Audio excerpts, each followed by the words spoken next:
지금부터 우리 설교 내용 그 중에서 좀 보충해야 되겠다 생각되는 것들을 몇 가지 이야기하도록 하겠습니다. 오늘 다른 때보다 좀 많이 앉아 계시네요. 날씨가 좋아서 그런가? 저한테 많이 가셨었는데 반 정도 남기 힘들었는데 오늘은 뭐 많이 남으셨네요.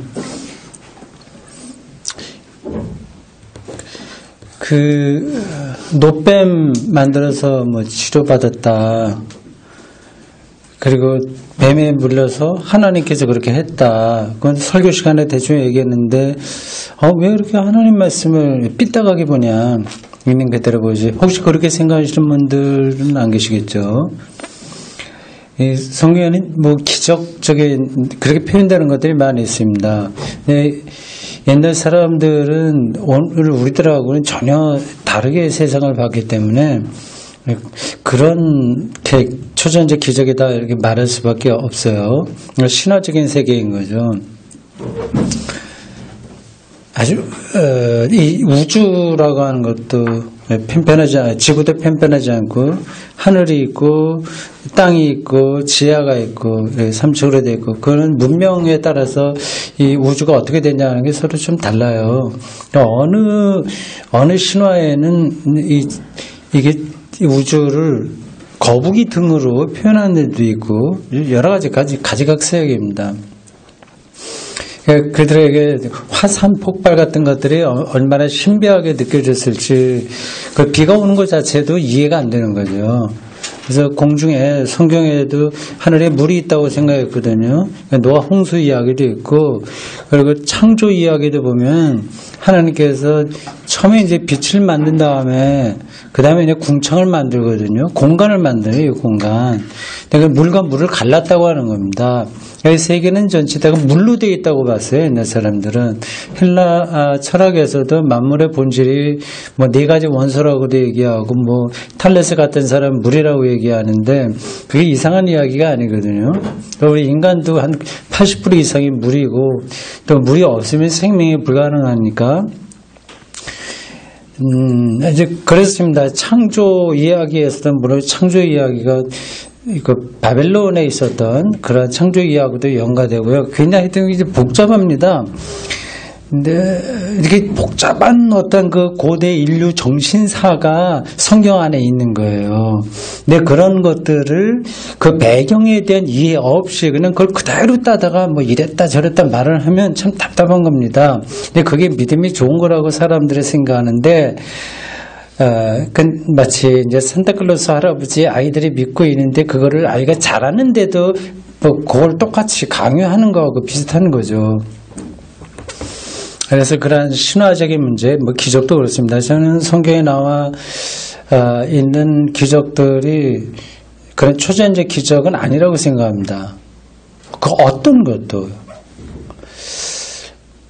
근데 자연적으로 다 설명될 수 있는 거예요. 어떤가 한번 나한테 질문해 보세요. 이건 정말 이건 이제 물리학적으로도 완전히 다른 초전적 기적 아니냐 하는 거 있으면 말씀해 보세요. 어떤 걸까요? 물이 포도주로 되는 거 이런 거 말을 해야 될까요? 근데 그런 이야기들은 다른 데도 많이 나옵니다. 다른 문헌에서. 사실 성경에 있는 거는 성경에만 고유하게 있는 것도 있지만 많은 경우는 다른 문헌들하고 서로 이렇게 상호 연관됩니다. 노홍수도 그렇고 말이죠. 어떤 것 특별하게 여러분들이 이런 것은 정말 물리학적으로 전혀 우리가 설명할 수 없는 그런 기적이다. 초전적 기적이다 생각하는 게 혹시 떠오르는 거 있을까요?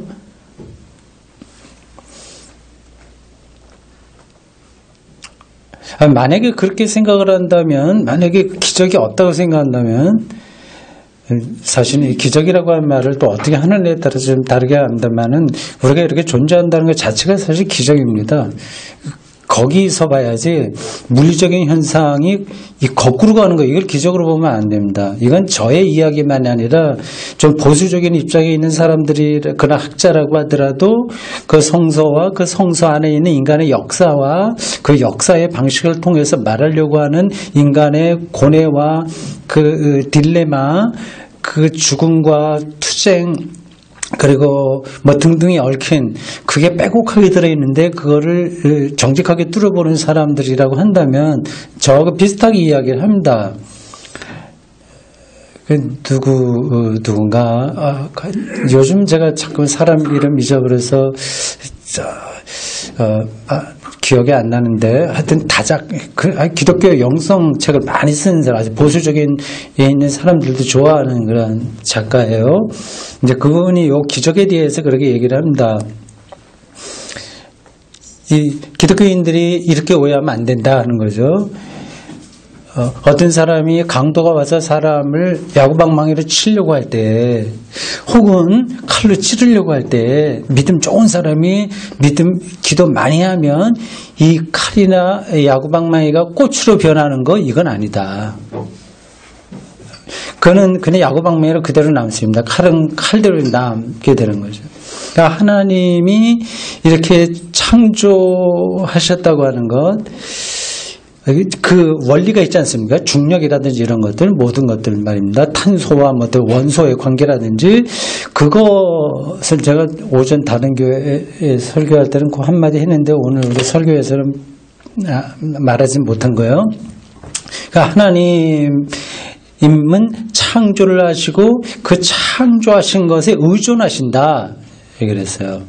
기적이라고 하는 것을 약간 초자연적인 것이 일어나는 것으로 보지 말고, 우리가 존재하는 것 자체, 그리고 그러니까 그 창조 자체가 기적인 거죠. 그러니까 물이 위에서 밑으로 흐르는 것 자체가 기적인 거죠. 설명이 어떻게 잘 되는지 모르겠습니다. 만약에 그런 방식으로 성경을 보기 시작하면 그럼 부활도 초자연적인 기적이 아니니까 그것도 뭐 다른 영적인 의미만 있는 거냐, 그렇게 질문할 수도 있을 것 같습니다. 그런가요? 질문할 필요 없나요? 이거는 그러면? 그러니까 일반적으로 초자연 기적이라고 하는 거하고 부활이라고 하는 거, 이건 다른 문제예요. 이걸 같은 선에서 놓고 생각하시면 안 됩니다. 그러니까 부활은 제가 지금 설명하지 않겠습니다.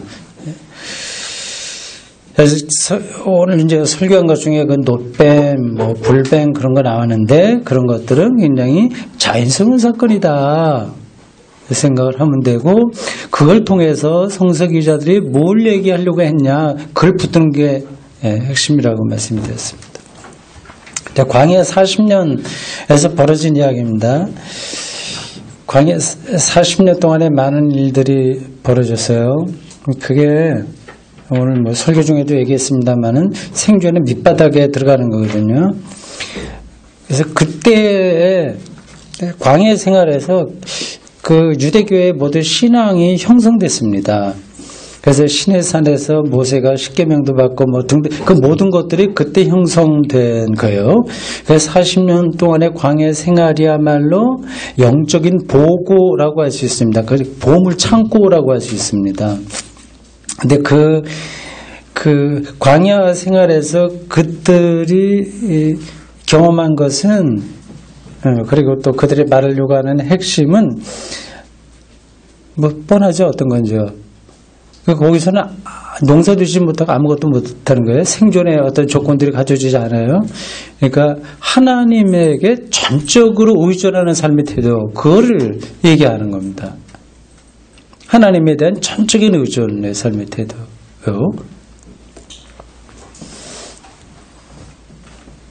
이건 이제 그런 말들은 여러분들이 많이 들었기 때문에, 그렇지, 우리가 하나님만 믿고 살지, 전적으로 의존하고 살지, 뭐 그건 맞는 이야기입니다.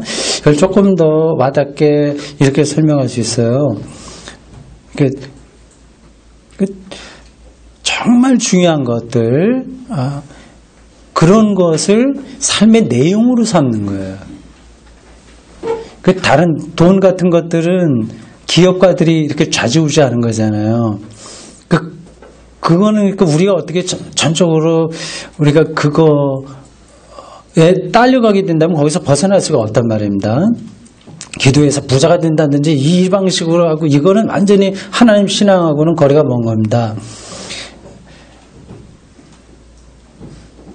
가장 돈이나 다른 걸로 할 수 없는 근원적인 것에 자기가 전적으로 몰입하는 삶의 태도, 이게 바로 하나님에 대한 전적인 의존성이라고 하는 겁니다. 그게 어떤 건지 몇 가지만 예를 들까요? 중력 같은 건 말이죠. 이거 돈으로 사는 거 아니죠? 돈 없어도 얼마든지 가능하죠? 이게 그런 것들은 어떤 그 자연주의자들, 뭐 돌을 닦는 사람들이나 하지, 뭐 예수 믿는 사람들은 기도해야지, 뭐 중력 그런 거 따지냐, 생각하냐. 정말 이게 중요한 거. 하나님이 창조한 게 중력인데, 하나님은 자기 창조에 임재하거든요. 그럼 중력은 하나님이 창조한 거라고 한다면, 그거를 자기 영혼에 가득 채우면, 그게 하나님과 일치인 거예요.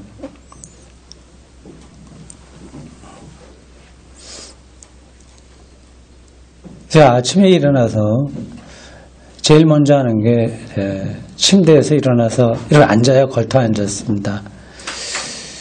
일단 하는 게 알람 듣고 일어나거든요. 앉아서 이렇게 봅니다. 내 서재를. 저기에 벽에 시계가 달려있고 컴퓨터 저기 있고 내 책상이 있고 서재 있고 뭐 모양 그거 다 아는 거죠. 그런 거를 보고 이제 일어납니다. 그래서 내가 지금 쓸 수 있나 쓰러지나 보는 거예요. 쓴다고 하는 거는 중력을 느낀다고 하는 거거든. 이게 얼마나 재밌어. 서서 이게 한 걸음 두 걸음 걷는다고 하는 게 이거보다 더 재미있는 게 어디 있겠어요. 그래서 그 창문가에 와서 커튼 열고 소나무 밤새 안녕한가 근데 보고요. 그 중력을 가장 내가 살아있다고 하는 것에 가까이 느끼는 어떤 것을 제가 대하고 있습니다. 걷는 것도 중력이 있어야만 가능하니까. 그러니까 중력에 전적으로 우리가 의존할 수 있다면 그게 하나님에 대한 의존성이다. 요즘 말이 안 되는 것 같아요. 말 돼요? 이건 신앙과 신학과 상관없이 너의 개인적인 영성만 얘기하는 거 아니냐, 그렇게 하시면 안 됩니다. 이거는 성서적인 거예요. 시편에서 얼마나 그런 얘기를 많이 하는데요. 하나님의 창조를 얘기하잖아요. 하늘 보라고 하지 않습니까? 근데 그걸 우리는 너무 막연하게 생각합니다. 그냥 와닿지가 않아요. 그래서 중력 그렇고요. 많죠, 그런 거. 정말 그 안에 들어가게 되면 지루할 틈이 없습니다. 그렇게 못해서 그렇지. 매수 우린 중력 안에 들어가 있잖아요. 이렇게 약간 기울어지면 이것도 옆으로 끌어당기니까 내가 왜 몸이 이렇게 갈까? 재밌게 느끼고 자전거 탈 때도 되지 않습니까? 또 하나는 요즘 이제 특별히 더 느끼는 건데 공간에 대한 느낌입니다. 공간. 시간과 공간의 결합은 이제 물리학자들이 하도 많이 얘기를 했기 때문에 제가 그거 설명하기 좀 힘들어요. 그냥 대충 어렴풋이만 알죠. 이 시간으로 빨리 가게 되면 공간이 무너진다고 하지 않습니까? 예, 물리학에서 얘기하는 상대성 이론인가 뭐 그런 것들이요. 아주 빨리 가게 되면 어떻게 멈추게 되고 이게 우리가 경험하고 있는 게 그렇게 절대적인 게 아니에요. 늘 변하는 거고요. 이건 뭐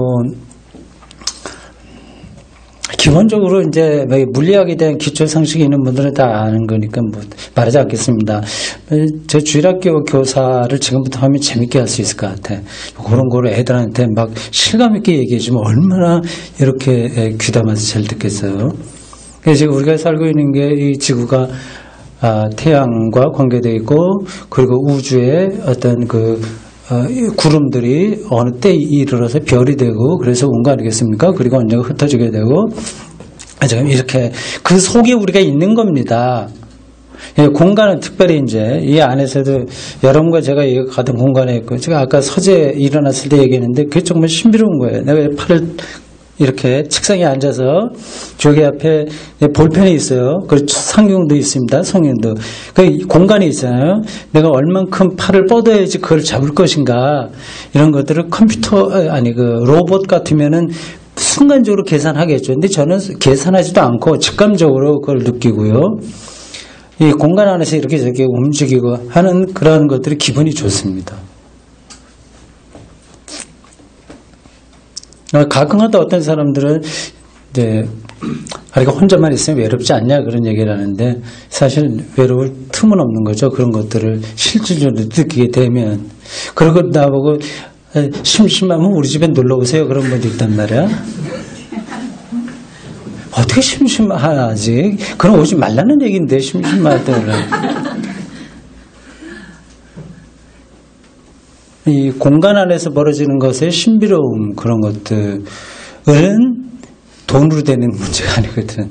하나님이 공간으로 세계를 창조한 것에 몰입하는 겁니다. 이게 창조신앙이지 뭐예요 이게. 하나님이 세상을 창조했다고 하는 사실 그 언명 속으로 우리가 들어간다고 하는 것이 이 공간을 실제로 느끼는 겁니다. 그럼 하나님에게 전적으로 의존하면서 사는 겁니다. 이게 실질적인 거예요. 여러분들 좀 잘 생각해 보십시오. 그리고 그쪽으로는 훈련이 좀 필요합니다. 훈련이. 출가해서 수도원에 들어가는 게 최선이긴 해요. 근데 뭐 그렇게 할 수 없으니까 이 제가 수도승처럼 그런 거를 좀 하는 게 이 광야 40년 동안의 생존의 저 밑바닥에서 오직 하나님에 대한 전적인 신뢰, 의존성으로만 자기들의 생존할 수 있다고 하는 깨달음을 얻은 유대인들의 그 신앙 안으로 우리가 들어가는 겁니다. 실질적으로요. 이런 거 제가 말씀드리기 시작하면 많습니다. 정말 많아요. 숨 쉬는 것도 그런 거죠. 정말 놀라운 거 아니겠어요? 그냥 무의식적으로 숨을 쉬고 마는데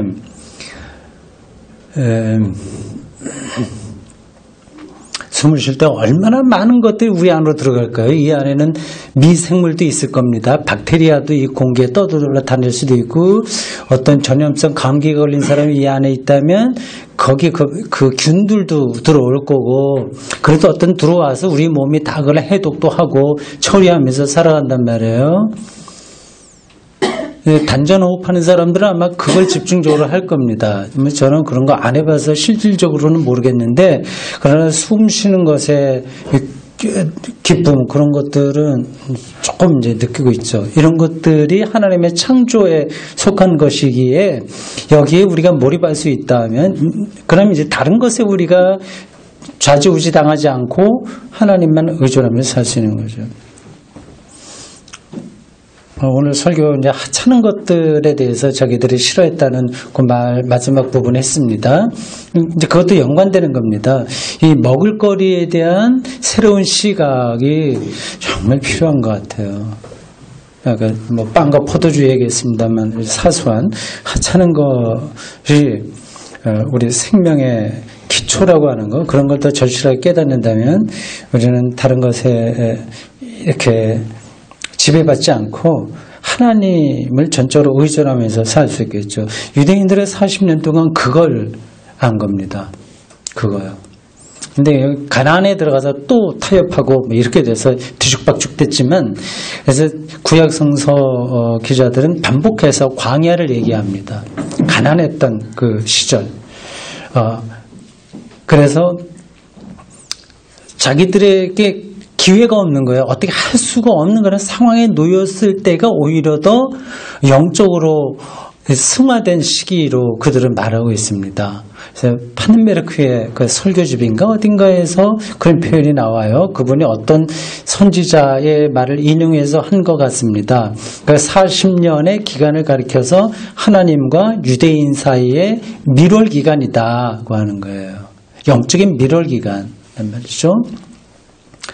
예수님도 가난한 자가 복이 있다 등등 우리가 흔하게 듣는 이야기를 하신 것도 바로 거기에 있습니다. 가난하고 외롭고 뭐 그런 사람들은 의에 줄이고 한 사람들은 자기 친구가 되려도 친구도 없는 거예요. 하여튼 저 코너로 밀려있는 상태니까 자기가 의도한 건 아니되 주어진 운명으로 하나님에게만 의존할 수밖에 없는 그런 상황에 들어간 거죠. 거기에 복이 있다고 해요. 우린 그걸 두려워합니다, 사실은. 이걸 완전히 바꿔서 생각을 해야 되지 않을까 싶네요.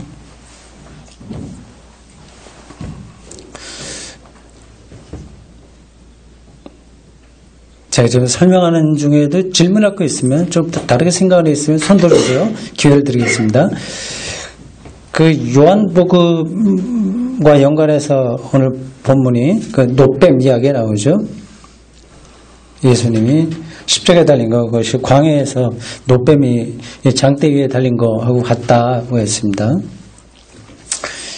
요즘 이제 사순절이기 때문에 제가 예수님의 십자가에 대해서 자주 이야기하고 있습니다.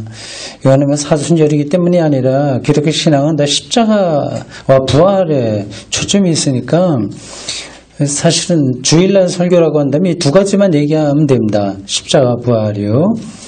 근데 요즘은 사순절이라서 조금 더 이야기하고 있습니다. 신으로부터 버림받은 자에게 생명이 시작됐다고 하는 이 역설, 이게 이제 기독교의 단초예요. 이게 우리가 다 두려워하는 운명입니다. 신으로부터 버림받음. 그래서 생명이 주어진다고 하는 겁니다. 이게 실질적으로 말이 될까요? 그렇죠. 우리가 아무리 세상이 힘들어도 예수 잘 믿으면 나중에 구원받아, 이 이야기일까요? 그 죽은 다음에 구원받는 건 일단 좀 내려놓으시는 게 나을 것 같아요. 그거는 하나님의 전적인 소관이기 때문에 내가 구원받았어 안 받았어 말해봐야 아무 의미가 없습니다. 그 희망을 버리라고 하는 것이 아니라 그것이 오늘 우리의 삶에 어떻게 개입하고 있냐 하는 겁니다. 그러니까 십자가와 부활이라고 하는 것이 아주 실질적으로 우리의 삶에 어떤 능력으로 나타나냐를 알고 사는 게 중요한 거죠. 이걸 설명하기 쉽지 않습니다.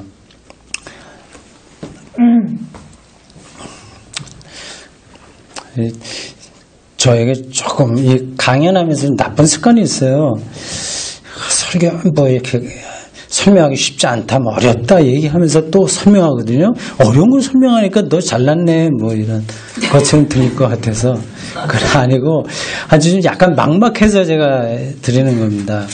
막막한 게 아니라 좁은 길이라 아주 작은 선이 있기 때문에 기독교라고 하는 전체 뭉치가 있는데 이런 걸 설명하려면 거기서 어떤 선을 따라가야 되거든요. 이거를 설명하기가 조금 까다로워서 그런 건데 그냥 단적으로 말하면 이렇습니다.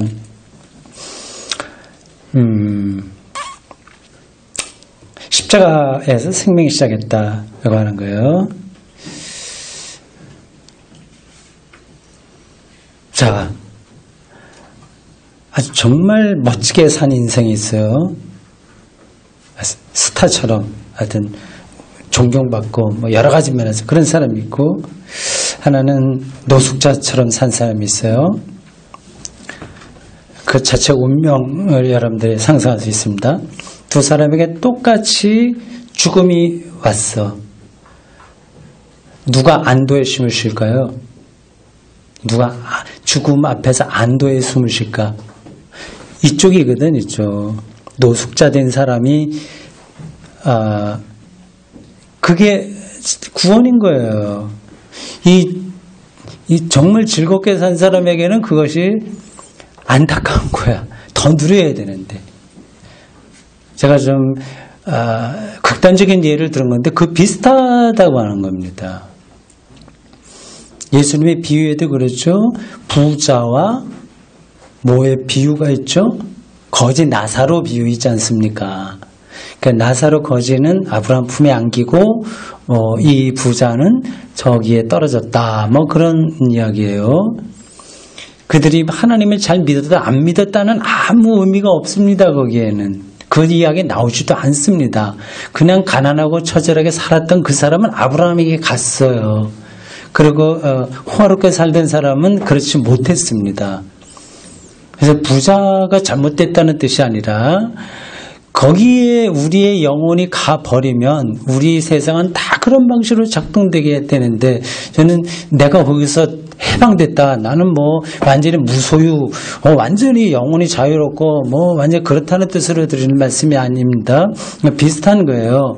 근데 방향은 제가 알고 있다고 하는 거죠. 이건 아무리 많은 것으로 자기의 삶을 호화롭게 만든다고 하더라도 그러면 그럴수록 죽음 앞에서는 절망하는 겁니다.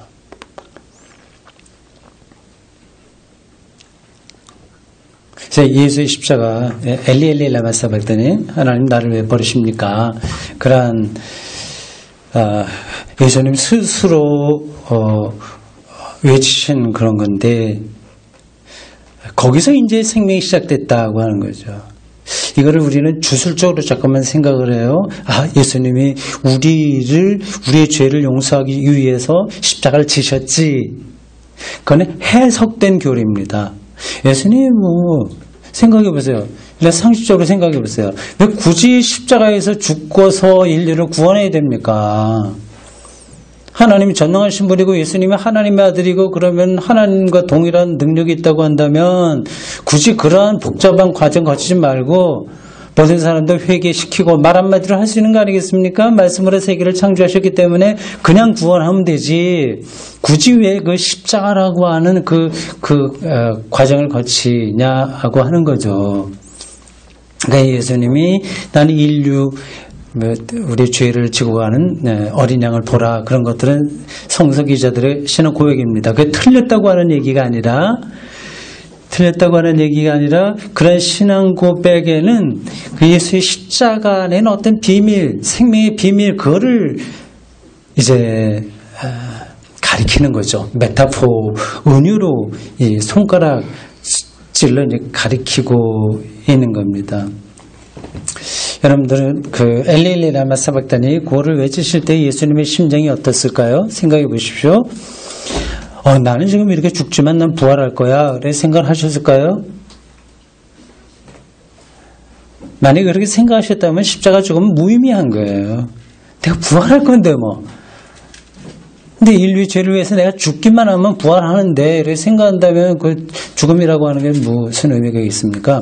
정말 예수님은 하나님으로부터 버림받았다는 느낌으로 죽으신 거죠.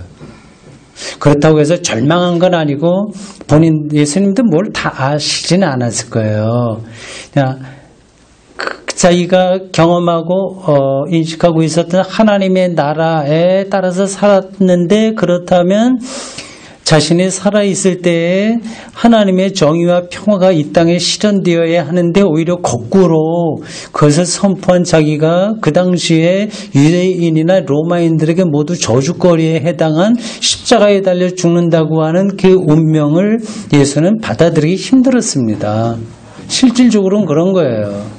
그럼에도 불구하고 자기는 하나님 나라 선포를 포기할 수 없으니 그 운명을 받아들인 거죠.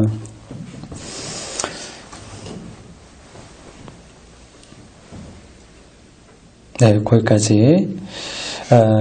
예수님이 십자가에 달리셨다고 하는 것을 너무 주술적으로 그렇게 생각하지 마시고, 어떤 생명의 근원에 대한 선포다. 그런 정도로 여러분들이 생각하시면 되겠습니다. 설명 그런 정도라고 하면 조금 약화하시는 것 같은데 그것이 말하려고 하는 핵심을 얘기한 거예요.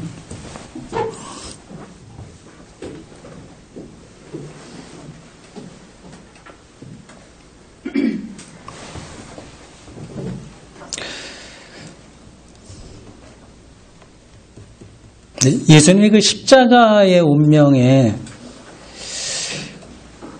그래서 이제 새로운 생명이 시작됐으니 요 말은 이해하시겠죠? 더 이상 안 해도. 예수의 십자가를 통해서 왜 생명이 시작되는지 말하지 않아도 되겠죠? 그 믿음 우리가 부자 된다, 건강해진다가 아니라 근본적으로 죽음을 극복한다고 하는 이야기이고 우리가 이 땅에 살아있을 동안에 살아가는 모든 과정에 우리가 얽매이지 않는다고 하는 얘기입니다.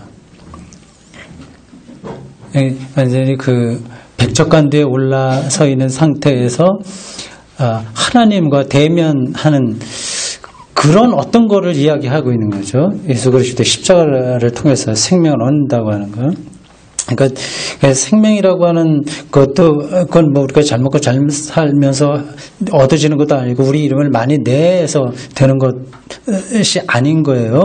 그래서 이런 설명할 때 조금 약간 어려움이 그래 예수 그리스도 십자가에서 하나님의 생명이 시작됐다고 한다면 그 말 자체는 이해를 하겠는데 그럼 생명이 뭐냐 하는 것에 대한 이해가 또 다르단 말이에요. 그럼 이걸 또 설명해야 돼요. 생명이 뭐냐라고 하는 거죠. 그냥 오래 살고 뭐 그렇게 하는 건 생명이라 그건 이제 생물학적으로 어떤 생명이라고 할 수 있는데 성서가 말하는 생명은 아직까지 비밀입니다. 그냥 하나님에게 배타적으로 속해 있는 거예요. 그래서 그건 우리들에게 나타나야만 알게 되는 어떤 사건입니다. 좀 설명이 개념적이죠. 추상적이라서 와 닿지 않을 수 있는데 하여튼 다를 수가 없어요. 그런 쪽으로 자꾸만 여러분들이 생각을 하셔야 됩니다. 그러니까 결국은 종말에 가서야 하나님이 우리에게 자기를 다 드러낸다고 하는 그러한 계시 그런 것에서 본다고 하더라도 계시가 곧 생명이니까 생명은 아직은 감추어져 있다. 그래서 생각하셔야 됩니다. 근데 그것이 예수 그리스도의 십자가와 부활을 통해서 우리들에게 확연하게 드러났다 하는 건데 여기 이제 긴장이 있는 거죠. 아직까지 우리들에게 숨겨져 있는 건데 예수 그리스도의 십자가 부활을 통해서 나타났다고 하는 그 생명이 뭐냐 하는 것에 대한 질문이나 뭐 그런 논의들이 계속되고 있습니다. 신학이 이제 그런 작업을 하고 있습니다. 일단 그 문제 하나님으로부터 버림받은 자 십자가 장대 위에 올라간 놋뱀처럼 그를 본 자는 이제 생명을 얻는다 그런 이야기인데 이제 우리의 현재의 삶들이 우리가 이제 이렇게 자본주의 사회에서 돌아가고 있는 이 세상 속에서 그거를 실질적으로 그러니까 받아들이기가 쉽지 않아요. 아까 이제 출가해서 수도원에 가는 게 최선인데 그게 안 되니 우리는 제가 수도자처럼 그걸 이제 붙들고 계속 나가야 된다 말씀드렸습니다. 하여튼 이런 상황에서 저는 두 가지 좀 필요하지, 두 가지가 필요하지 않을까. 이 자본주의 체제 안에서 산다고 하는 걸 전제하면서 실질적으로 우리 기독교인들이 예수 그리스도의 십자가를 생명의 근원으로 생각하는 삶의 과정, 태도가 뭐냐라고 하는 겁니다. 두 가지로 봅니다. 이렇게 되면 또 설교, 또 한 편의 설교를 하는 것 같은데, 한 편 설교 듣기도 지루한데 또 한 번 하게 되는 것 같아서 미안합니다. 두 가지의 태도가 필요한 것 같습니다. 하나는 최소한도의 삶이 보장될 수 있는 세상이 되도록 투쟁하는 거예요. 이게 좀 보장이 되어야 됩니다. 최소한도의 생존 조건. 그러니까 복지의 문제인 거죠. 복지. 잘 먹고 잘 살자고 하는 것이 아니라 최소한도 인간의 품위를 잃지 않도록 하는 그러한 복지를 위해서 투쟁하는 것. 그건 여러 가지 방법이 있겠죠. 그게 하나 필요하고. 다른 하나는 그런 거하고 같이 혹은 별개로라도 자기를 축소하는, 자기를 축소하는, 이제 자아가 작아지는 그 방식을 통해서 생명 충만을 얻으려는 구도 정진, 그런 것들이 필요합니다. 왜냐하면 복지나 이런 것들이 다 주어진다고 하더라도 여전히 우리들은 공허하니까 그걸로 되지 않고요. 그리고 계속해서 거기에 의해서 우리가 좌지우지 당하니까 거기에서 해방되는 길로서 결국 뭐 자기가 작아지는 거죠. 자기 축소라고 할 수 있습니다. 예수 그리스도의 일치를 통해서 자기 축소되는 것입니다. 이게 말은 그렇게 하지만 과연 그렇게 어떻게 되냐? 첫 번에 말한 거는 뭐 가능해요. 노동조합 뭐 노동운동 한다거나 뭐 최저임금 그런 거 일하는 그러면 최소한의 생존 조건을 위한 투쟁 혹은 여러 가지 정치 경제적으로 우리 사회운동을 하면 되긴 하는데 자기를 축소함으로써 생명 충만을 경험하는 거 이런 것들이 어떻게 되냐? 어떻게 이제 평생 동안 기독교 신앙생활 하지만 그게 잘 안 되거든요. 그건 뾰족한 수가 없습니다. 하루 이틀이 되는 것도 아니고요. 제가 생각하기로는 예수와의 일치가 최선인데 이런 거예요. 정말 좋은 게 있으면 쉽게 말해 정말 자기에게 좋은 게 있으면 다른 거는 좀 없어도 되는 거예요. 예수가 정말 좋다고 하는 걸 알면 나의 욕망들이 많이 있잖아요. 그게 작게 되는 거죠. 근데 예수가 정말 나에게 좋은지 아닌지를 그냥 주먹구구식으로 교리적으로만 알면 이게 좀 잘 안 되죠. 그래서 그거가 잘 안 돼서 한국교회에서는 주로 열광주의식으로 나갑니다. 뭐 부흥의 스타일이죠. 기도 많이 하고 뭐 금요 집회에서 뜨겁게 되고 그러면 일시적으로 거기에 이제 마음이 가기 때문에 자기가 축소되는 느낌을 좀 받긴 합니다. 근데 그거는 오래 가지 못하죠. 계속 악순환입니다. 어떻게 하면 예수가 정말 좋은지, 정말 큰 건지, 생명 결정적인 사건인지를 아는 게 중요한데 그렇다면 뭐 공부하는 수밖에 없지 않겠습니까? 제가 여태까지 쭉 신앙생활하고 목사로 산 결과가 그렇습니다. 다른 길이 없다. 예수에 대한 공부다. 불교 신자들은 석가에 대한 그분의 말씀에 대한 공부를 통해서 뭐 열반인가 뭐 그런 걸 한다면 우리는 예수에 대한 공부가 최선이다 생각합니다.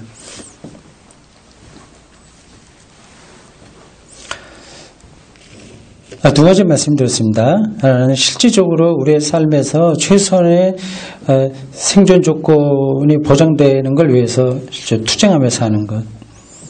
또 하나는 자아의 축소를 통해서 생명 충만을 얻기 위하여 예수와 일치되는 것입니다. 근데 그런 것들이 이게 오늘 설교한 거하고 다른 게 아니라 바로 그겁니다. 그러니까 십자가에 달린 분을 보면 구원을 얻는다, 영생을 얻는다고 얘기하지 않습니까? 이제 그게 영생인 거예요. 그래서 어떤 게 영생이라고요? 예수와의 일치를 통해서 자기가 아주 축소되는 것, 그럼으로써 그 어떤 것에도 지배받지 않는 해방의 자리로 들어가는 것, 그게 영생을 이야기하는 겁니다. 내가 하늘나라에 가서 영원하게 산다. 이거 생각을 일단 내려놓으셔야 돼요. 영원하다 아니다는 우리가 잘 모릅니다. 어떤 게 어떤지 공간과 시간이 지금 물리학자들 앞에서 얘기한 대로 자꾸만 연구를 하지만 여전히 비밀인 것처럼 이 문제를 오늘 요한복음 거기에 나오는 겁니다. 예수를 믿으면 영생을 얻는다고 하는데 그걸 시간적으로 오래 산다. 뭐 죽은 다음에도 계속 산다. 이런 쪽으로 생각을 일단 내려놓으셔야 됩니다. 이거는 영원히 산다고 하는 것은 다음과 같은 말을 종교적으로 표현한 거예요. 자기 스스로 자기를 완성해야 된다는 욕망으로부터의 해방. 그게 이제 영생인 거죠. 종교적인 용어로 하면 그게 영생인 겁니다. 이게 무슨 말이냐면 자기 스스로 자기를 완성하려고 하는 모든 우리의 삶에 그렇지 않습니까? 그거로부터 해방되면 영원히 살고 하고 말고 할 관심이 없는 거예요.